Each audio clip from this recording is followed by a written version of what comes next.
Job 21. Then Job answered and said, Keep listening to my words, and let this be your comfort. Bear with me, and I will speak, and after I have spoken, mock on. As for me, is my complaint against man? Why should I not be impatient? Look at me and be appalled, and lay your hand over your mouth. When I remember, I am dismayed, and shuddering seizes my flesh. Why do the wicked live, reach old age, and grow mighty in power? Their offspring are established in their presence, and their descendants before their eyes. Their houses are safe from fear, and no rod of God is upon them. Their bull breeds without fail. Their cow calves and does not miscarry. They send out their little boys like a flock, and their children dance. They sing to the tambourine and the lyre, and rejoice to the sound of the pipe. They spend their days in prosperity, and in peace they go down to Sheol. They say to God, Depart from us. We do not desire the knowledge of your ways. What is the Almighty that we should serve him? And what profit do we get if we pray to him? Behold, is not their prosperity in their hand? The counsel of the wicked is far from me. How often is it that the lamp of the wicked is put out, that their calamity comes upon them, that God distributes pains in his anger, that they are like straw before the wind, and like chaff that the storm carries away? You say, God stores up their iniquity for their children. Let him pay it out to them, that they may know it. Let their own eyes see their destruction, and let them drink of the wrath of the Almighty. For what do they care for their houses after them, when the number of their months is cut off? Will any teach God knowledge, seeing that he judges those who are on high?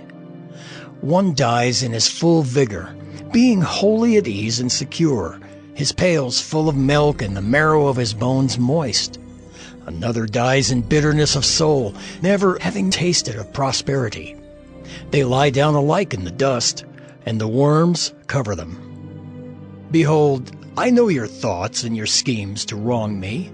For you say, Where is the house of the prince? Where is the tent in which the wicked lived? Have you not asked those who travel the roads, and do you not accept their testimony that the evil man is spared in the day of calamity, that he is rescued in the day of wrath? Who declares his way to his face, and who repays him for what he has done? When he is carried to the grave, watch is kept over his tomb.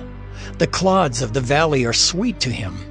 All mankind follows after him, and those who go before him are innumerable. How then will you comfort me with empty nothings?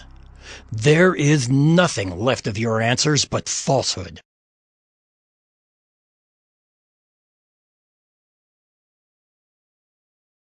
Job 22. Then Eliphaz the Temanite answered and said, Can a man be profitable to God? Surely he who is wise is profitable to himself. Is it any pleasure to the Almighty if you are in the right? Or is it gain to him if you make your ways blameless? Is it for your fear of him that he reproves you and enters into judgment with you? Is not your evil abundant? There is no end to your iniquities. For you have exacted pledges of your brothers for nothing, and stripped the naked of their clothing. You have given no water to the weary to drink, and you have withheld bread from the hungry. The man with power possessed the land, and the favored man lived in it. You have sent widows away empty, and the arms of the fatherless were crushed. Therefore, snares are all around you, and sudden terror overwhelms you, or darkness so that you cannot see, and a flood of water covers you. Is not God high in the heavens? See the highest stars, how lofty they are? But you say, What does God know? Can he judge through the deep darkness? Thick clouds veil him so that he does not see, and he walks on the vault of heaven. Will you keep to the old way that wicked men have trod? They were snatched away before their time. Their foundation was washed away. They said to God, "Depart from us, and what can the Almighty do to us?" Yet he filled their houses with good things, but the counsel of the wicked is far from me. The righteous see it and are glad. The innocent one mocks at them, saying, "Surely our adversaries are cut off, and what they left the fire has consumed." Agree with God, and be at peace. Thereby good will come to you. Receive instruction from his mouth, and lay up his words in your heart. If you return to the Almighty, you will be built up. If you remove injustice far from your tents, if you lay gold in the dust, and gold of Ophir among the stones of the torrent bed, then the Almighty will be your gold and your precious silver. For then you will delight yourself in the Almighty and lift up your face to God. You will make your prayer to him, and he will hear you, and you will pay your vows. You will decide on a matter, and it will be established for you. And light will shine on your ways, for when they are humbled, you say, "It is because of pride."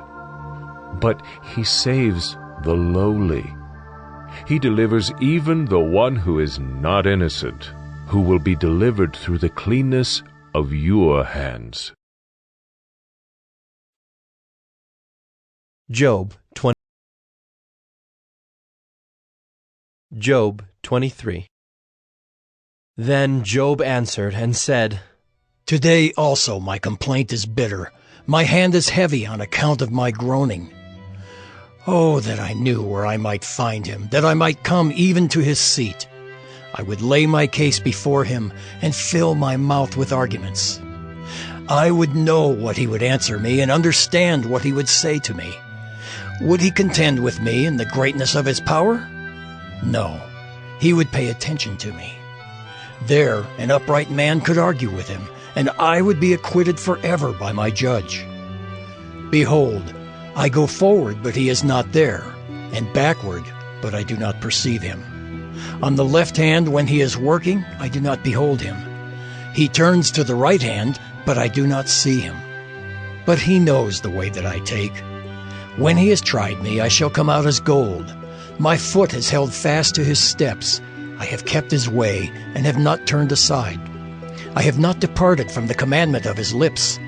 I have treasured the words of his mouth more than my portion of food. But he is unchangeable, and who can turn him back? What he desires, that he does. For he will complete what he appoints for me, and many such things are in his mind. Therefore, I am terrified at his presence. When I consider, I am in dread of him. God has made my heart faint. The Almighty has terrified me. Yet I am not silenced because of the darkness, nor because thick darkness covers my face.